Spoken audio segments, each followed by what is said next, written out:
আপনারা শুনছেন শরীর কাঁপুনি দেয়া ভূতের গল্প। গল্প হলেও সত্যি। সাথে আছি আমি, শ্রাবণ আহমেদ। আজকের গল্প নির্জন রাস্তায় দেখা অদৃশ্য হাতের ছোঁয়া। লেখা পাঠিয়েছেন তানভীর ইফতেখার। আমার নাম আনিসুল হক, বয়স 30-এর কাছাকাছি। পেশায় একটি প্রাইভেট কোম্পানির ফিল্ড অফিসার। জীবনের অনেক উত্থান পতনের মধ্য দিয়ে গেছি, কিন্তু আজ যে ভয়ঙ্কর অভিজ্ঞতার কথা বলবো, সেটার মতো অভিশপ্ত ও বিভীষিকাময় রাত আমি আর দ্বিতীয়বার চাইনি। ঘটনাটা ঘটেছিল 2022 সালের ডিসেম্বরে। শীতের রাত, ঘন কুয়াশা, নির্জন রাস্তা, আর সেই ভয়ঙ্কর অদৃশ্য হাতের ছোঁয়া, যা আজও আমি ভুলতে পারি না। ঢাকার একটি ফিল্ড ট্যুর শেষ করে আমি ফিরছিলাম ময়মনসিংহের গফরগাঁওয়ের দিকে। সময় তখন রাত প্রায় 9টা। মেইন রোড থেকে আমাদের গ্রামের রাস্তা পর্যন্ত যেতে হয় প্রায় 12 কিলোমিটার। একেবারে আঁকা বাঁকা নির্জন ইটের রাস্তা ধরে। ঘন কুয়াশায় পুরো এলাকা যেন একটা সাদা চাদরের নিচে ঢাকা পড়েছিল। আমার বাইকের আলো ছাড়া পুরো রাস্তায় আর কিছুই দেখা যাচ্ছিল না। মোবাইল নেটওয়ার্কও কেটে যাচ্ছিল মাঝে মাঝে। কানে হেডফোন গুঁজে একটু গান শুনছিলাম। তবে সবসময় সাবধান থাকি, কারণ এই নির্জন রাস্তায় চুরি ডাকাতি আগেও হয়েছে। কিন্তু সেই রাতে যে ভয়ঙ্কর কিছু ঘটবে, সেটা আমি কল্পনাও করিনি। ঘটনা শুরু হয়েছিল একেবারে সাধারণভাবে।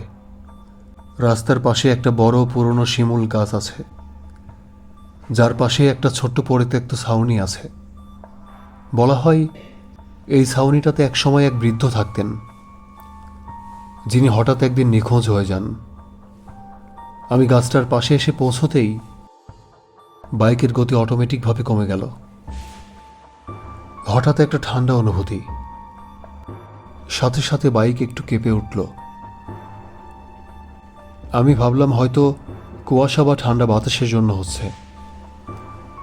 তবে ঠিক তখনই একটা ছোঁয়া টের পেলাম, আমার পিঠের ঠিক মাঝখানে। একজোড়া ঠান্ডা বরফ শীতল আঙ্গুল। আমি আতঙ্কে চিৎকার করতেই বাইকটা হঠাৎ করে বন্ধ হয়ে গেল।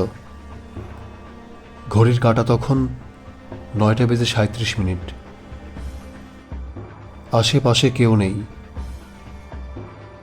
তাকিয়ে দেখি গাছের নিচে কোনো ছায়া নেই, কোনো কুকুর পর্যন্ত নেই।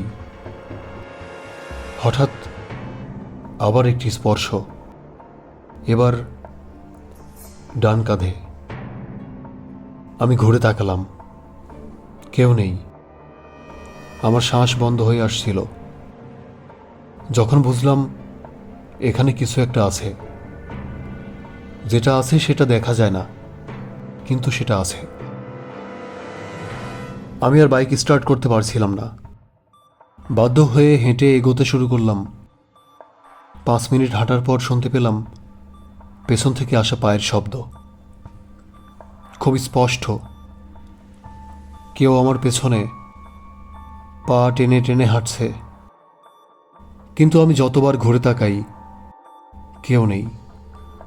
একসময় সেই শব্দটা খুব কাছাকাছি চলে এলো, যেন আমার একেবারে ঘাড়ের পেছনে এসে পৌঁছেছে। হঠাৎ করে কেউ যেন আমার গলার কাছটা খামচে ধরল। অদৃশ্য, ঠান্ডা, ধাতব মতো শক্ত কিছু। আমি দম নিতে পারছিলাম না। মনে হচ্ছিল কেউ আমাকে হত্যা করতে এসেছে। এক পর্যায়ে আমি হাঁটু গেড়ে পড়ে গেলাম। আর তখনই রাস্তার পাশে ঝোপের ভেতর থেকে ভেসে এলো এক নারী কণ্ঠের কান্না, খুব মৃদু, কিন্তু বুক কাঁপানো। আমি মাথা তুলে তাকাতেই দেখতে পেলাম একটা কুয়াশার ভিতরে গঠিত ছায়ামূর্তি, নারী সুলভ, কিন্তু মুখ নেই। তার শরীরের ভেতর দিয়েও কুয়াশা বেরিয়ে আসছে। সে কাঁদছে, আর অদৃশ্য সেই হাতটা আবার আমার পিঠে রাখল। ঠিক তখনই আমার মনে পড়ল, মাসখানেক আগে আমাদের গ্রামের এক বৃদ্ধ মজিবর কাকা আমাকে সতর্ক করেছিলেন এই রাস্তা নিয়ে। বলেছিলেন, এই রাস্তায় কেউ কেউ পেছনে ডাক শুনে ফিরে তাকায়, আর সেখানেই বিপদ ঘটে। তিনি আরও বলেছিলেন, যদি কখনো পেছন থেকে হাত টের পাস, ভুলেও ঘুরে তাকাস না, শুধু দৌড়াস। আমি সোজা উঠে দাঁড়ালাম, ঘাড় ঘোরালাম না, শুধু দৌড় দিতে শুরু করলাম। প্রায় 2 কিলোমিটার দৌড়ে বাড়ি ফিরি। দরজায় ধাক্কা দিতে দিতে পরি অবস্থা। আমার ছোট ভাই দরজা খুলতেই আমি ঢুকে পড়ে যাই, হাঁপাতে থাকি। ঘরের আলো জ্বালতেই ভাই চিৎকার দিয়ে ওঠে। আমার পিঠে 5টা আঙ্গুলের মতো বড় দাগ, যেন কেউ আমাকে জোরে চেপে ধরেছে। আমি কিছু বলতে পারছিলাম না, শুধু কাঁপছিলাম। সারা শরীর বরফের মতো ঠান্ডা হয়ে গিয়েছিল। সে রাতে আর ঘুমাতে পারিনি। বাইকটা পরদিন সকালে গিয়ে দেখি একদম ঠিকঠাক কাজ করছে, কিন্তু সেই রাস্তার পাশের শিমুল গাছের নিচে এখনও সেই কুয়াশা জমে থাকে। আর মাঝে মাঝে রাত 9টা থেকে 10টার মধ্যে কেউ কেউ নারীর কান্না শুনে বাড়ি ফিরে আসে ভয়ে। তবে কেউ যদি একবার পেছন ফিরে তাকাই, সে আর কখনো ফিরে আসে না। সকালে উঠে যখন আয়নায় নিজের পিঠের দিকে তাকালাম, চোখ ছানাবড়া হয়ে গেল। ঠিক যেন কারো 5 আঙ্গুলের ছাপ গভীর লালচে দাগ হয়ে চামড়ায় গেঁথে গেছে, যেন পড়ে যাওয়া কোনো চিহ্ন। আমি স্পর্শ করতে গিয়ে ব্যথায় শিউরে উঠলাম। বাড়ির লোকজন কেউ কিছু বুঝতেই পারছিল না। মা বললেন, তুই তো কোনো গায়ে বড় ঝগড়ায় পড়িস না, তোর শরীরে এরকম দাগ এলো কেমন করে? আমি কিছুই বুঝতে পারছিলাম না। মুখে তালা, কিন্তু আমার শরীর কাঁপছিল। বিকেলের দিকে পাশের বাড়ির আব্দুর রহমান কাকা এলেন। তার চোখ মুখ যেন অনেক কিছু বোঝে। তিনি আমার পিঠ থেকে বললেন, তুই কাল ওই রাস্তা দিয়ে আইছিলি? আমি মাথা নেড়ে হ্যাঁ বললাম। তিনি চুপ করে রইলেন কিছুক্ষণ, তারপর নিচু গলায় বললেন, তোরে বলি শোন, তোরা নতুন ছেলেমেয়েরা বিশ্বাস করিস না, কিন্তু শিমুল গাছের নিচে এক বিধবার আত্মা থাকে। কারো গায়ে হাত দিলে তার পরিণাম ভালো হয় না। তুই ভাগ্যবান, বেঁচে ফিরেছিস, কিন্তু তোর উপর এখনো ওর ছায়া রয়ে গেছে। সন্ধ্যা নামার আগে আগে আমি ছুটে গেলাম মজিবর কাকার কাছে। সেই বৃদ্ধ, যার কথাই আমি আগের রাতে পেছন ফিরে তাকাইনি। তিনি আমাকে দেখেই মুখ কালো করে ফেললেন। তুই তাকাইছিস না? এটা ঠিক করছিস? কিন্তু ও তোকে ধরছে, তাই না? আমি মাথা নিচু করলাম। তিনি বললেন, ওকে তুই শিমুল গাছের পাশে সন্ধ্যার সময় দেখছিস? ঠিক দেখিস নাই, কিন্তু অনুভব করছিস? আমি হ্যাঁ বললাম। একটা নারীর কান্না, তারপর একটা ছায়ামূর্তি, মুখ নেই, শরীর কুয়াশায় ঢাকা। বৃদ্ধ বললেন, ওটা লাইলা, আমাদের গ্রামের মেয়ে ছিল। তার স্বামী তাকে জোর করে পুড়িয়ে মেরেছিল সন্দেহ করে, আর ওর লাশ ফেলা হয় শিমুল গাছের নিচে। সেই থেকে ওর আত্মা ওখানেই আটকে আছে। সন্ধ্যার পরে কেউ ওদিকে গেলে সে কান্না শুরু করে। যদি কেউ ওর কান্নায় কান দেয়, সে হারিয়ে যায়। তিনি বললেন, তুই চাইলে ওর ব্যাপারে সব জানতে পারিস, কিন্তু তার জন্য তোর ওই রাস্তার পাশে একটা রাত কাটাইতে হবে। শুধু আমি একটা তাবিজ দিব, যাতে ও তোকে পুরোপুরি গিলে না খাই। আমি প্রথমে রাজি হইনি, কিন্তু জানার একটা অদ্ভুত আগ্রহ আমাকে টানতে লাগলো। আমি ঠিক করলাম, ওই রাস্তার ধারে একবার রাত কাটিয়ে দেখব সত্যি কি আছে। রাত 9টা নাগাদ আমি রওনা দিলাম। সাথে নিলাম একটা মশার কয়েল, টর্চ লাইট, পানি আর মজিবর কাকার দেওয়া তাবিজ। বাইকটা একটু দূরে রাখলাম, গাছের পাশে বসার জন্য একটা ছোট চট নিয়ে নিলাম। রাস্তায় তখন কেউ নেই। কুয়াশা ধীরে ধীরে ঘন হতে লাগলো, বাতাস থমকে গেছে, যেন চারদিকের সময় থেমে আছে। 9:30। হঠাৎ একটা হাওয়া বয়ে গেল আমার পাশ দিয়ে, খুব ঠান্ডা, গায়ে কাঁটা দিয়ে উঠল। 9:45। শুনতে পেলাম হালকা কেঁদে ওঠার আওয়াজ, একেবারে নারী সুলভ, কষ্টে ভরা। 9:50। গাছের পাশে কুয়াশা ঘনীভূত হতে লাগলো। আমি চোখ কুঁচকে দেখলাম একটা অবয়ব ধীরে ধীরে গঠিত হচ্ছে। এবার আর আগের মতো শুধু ছায়া নয়, তার মুখ তৈরি হচ্ছে। চোখ নেই, কিন্তু ঠোঁট আছে, কালো পোড়া মুখ, একটাও চুল নেই মাথায়। মুখ দিয়ে ধোঁয়া বেরোচ্ছে, সে কথা বলছে। তুমি ফিরো না, আমি তো হারিয়ে গেছি, আমাকেই ফিরিয়ে দাও। আমি পিছনে হঠাৎ দৌড় দিতেই গাছের ওপর থেকে একটা ঝোলানো কাপড়ের মতো কিছু আমার শরীর ছুঁয়ে গেল, আর তখনই এক প্রচণ্ড ঝাঁকুনিতে আমি পড়ে গেলাম, চোখে অন্ধকার। যখন জেগে উঠলাম মনে হলো সকাল হয়ে গেছে, কিন্তু গাছ, রাস্তা, সব কিছু দেখতে অদ্ভুত মনে হচ্ছিল। আকাশ লালচে, বাতাসি গন্ধ, পুড়ে যাওয়া মাংসের গন্ধ। চারপাশে হাঁটতে হাঁটতে দেখলাম যে রাস্তায় ছিলাম সেটার পাশেই একটা পোড়া কুটিরের মতো ঘর। দরজা খুলে ভেতরে যেতেই দেখি সেখানে একটা নারীর ছাই ছড়িয়ে আছে, তার পাশে একটা পুরনো ছবি, এক যুবতীর, যাকে আমি চিনি না, কিন্তু চেহারায় আমার এক অদ্ভুত পরিচিতির অনুভব। ঠিক তখনই সেই ছবির মুখ থেকে রক্ত পড়তে লাগলো। হঠাৎ ঝটকা দিয়ে আমি জেগে উঠলাম।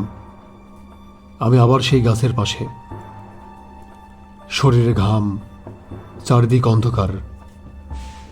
মোবাইলের ঘড়িতে তখন রাত 1:13।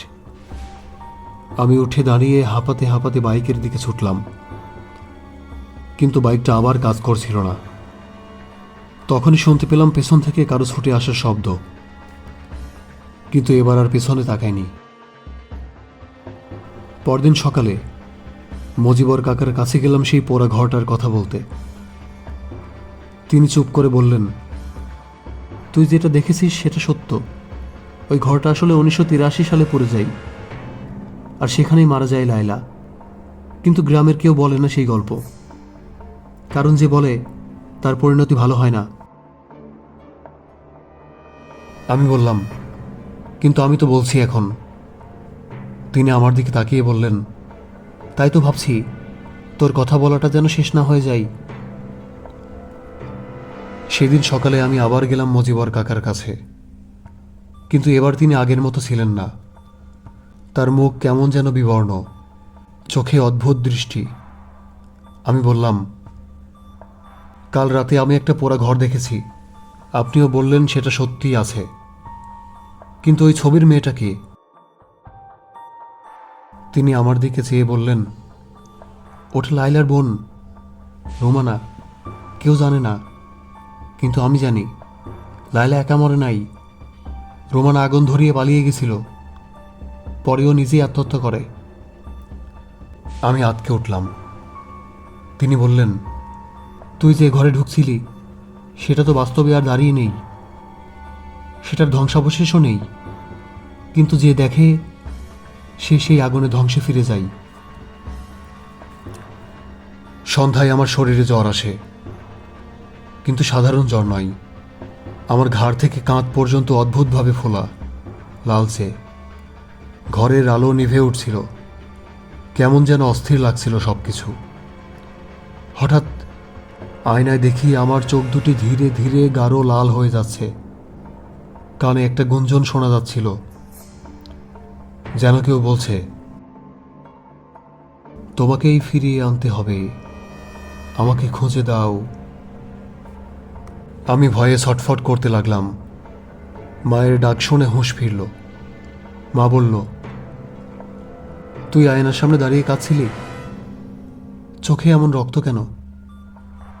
পরদিন সকালে আমি সিদ্ধান্ত নিলাম একবার খুঁজে বের করব রোমানার পরিচয়। পুরাতন রেকর্ড ঘেটে বের করলাম 1983 সালে গফরগাঁওয়ের এক প্রাইমারি স্কুলে রোমানা নামে এক শিক্ষিকা ছিলেন। হঠাৎ করে তিনি আত্মহত্যা করেন। জায়গাটা সেই পোড়া ঘর থেকে 200 মিটার দূরে। স্কুলের এক বৃদ্ধ প্রহরীকে খুঁজে পেয়ে প্রশ্ন করলাম। তিনি বললেন, রোমানা আপা খুব ভালো ছিলেন, কিন্তু হঠাৎ একদিন রাতে স্কুলে এসে নিজের মাথায় কেরোসিন ঢেলে আগুন দেন। কে জানে কেন? আমি বুঝতে পারলাম কিছু একটা ভীষণ অন্যরকম। এই পরিবারে কিছু একটা অভিশপ্ত বয়েই চলেছে, আর আমি তারই মধ্যে পা দিয়ে ফেলেছি। রাতে আবার গেলাম সেই গাছটার নিচে। এবার সঙ্গে কিছু সাবধানতা নিয়েছিলাম। কিছু ছুরা লেখা কাগজ, পানি পড়া, আর মজিবর কাকার দেওয়া একটা তাবিজ। গাছের নিচে বসতেই শুরু হলো সেই কান্নার শব্দ। তবে এবার নারীর সঙ্গে সঙ্গে পুরুষ কণ্ঠও ভেসে এলো। আমাকে ফিরিয়ে দাও, আমার ভুল ছিল। এবার স্পষ্টভাবে দেখতে পেলাম এক পুরুষের ছায়া, আগুনে পোড়া, সারা শরীরে ছাই, আর পাশে লায়লা দাঁড়িয়ে। তারা আমাকে দেখে বলল, তুই তো ভয় পাসনি, তাই তোকেই বলছি। হঠাৎই চারপাশ অন্ধকার হয়ে গেল। আবার সেই আগুন, সেই পোড়া ঘর, আর আমার সামনে রোমানা। সে বলল, আমার বোনকে ওরা পুড়িয়ে মারল। আমি বিচার চেয়েছিলাম, কিন্তু কেউ বিশ্বাস করেনি। আমি প্রতিশোধ নিতে গিয়েছিলাম, আমিও পুড়ে গেলাম। আমি বললাম, তুমি কি চাও আমার কাছে? সে বলল, আমাদের ইতিহাস কেউ জানে না। তুমি জানলে এখন তুমি পালাতে পারবে না, আমাদের সঙ্গে থাকো। আমি জোর করে চোখ বন্ধ করলাম, দোয়া পড়তে লাগলাম। চোখ খুলে দেখি আমি রাস্তার পাশে পড়ে আছি। শরীরটা নিস্তেজ, হাঁটুতে কেটে রক্ত পড়ছে। কেউ নেই আশেপাশে। মোবাইল চালাতেই দেখি সময় রাত 2:14। বাড়ি ফিরে আয়নায় দেখি আমার চোখের নিচে কালচে দাগ, আর ঘাড়ে পোড়া চামড়ার মতো কিছু একটা, যেটা আগে ছিল না। আর ভয়ঙ্কর ব্যাপার হলো, আমি ঘুমালেই এখন সেই পোড়া মেয়েটা আমার স্বপ্নে আসে। এর কয়েক সপ্তাহ পর আমি সিদ্ধান্ত নেই বাড়ি ছেড়ে শহরে চলে আসার। কিন্তু যাওয়ার আগেই একদিন খবর এলো মজিবর কাকা মারা গেছেন অদ্ভুতভাবে। রাত 3টার সময় গাছের নিচেই তার দেহ পাওয়া যায়, শরীর জ্বলন্ত অবস্থায়। লোকেরা বলে তিনি বহু বছর ধরে আত্মাদের নিয়ন্ত্রণে রেখেছিলেন, কিন্তু এবার তারা তাকে টেনে নিয়ে গেছে। আমরা চলে আসার সময় গাড়ির জানালা দিয়ে আমি শেষবার তাকালাম সেই শিমল গাছের দিকে। দেখলাম গাছটা যেন একটু দুলে উঠছে, আর পাতার ফাঁক দিয়ে দেখা গেল একটি ছায়া, হাত তুলে যেন বিদায় জানাচ্ছে। আমার গায়ে কাঁটা দিয়ে উঠল। আজও রাতে ঘুমালে মাঝে মধ্যে সেই ছোঁয়া অনুভব করি, যেন কেউ আমার গায়ে হাত রাখছে। ঠান্ডা, অদৃশ্য, কিন্তু ভয়ঙ্করভাবে বাস্তব।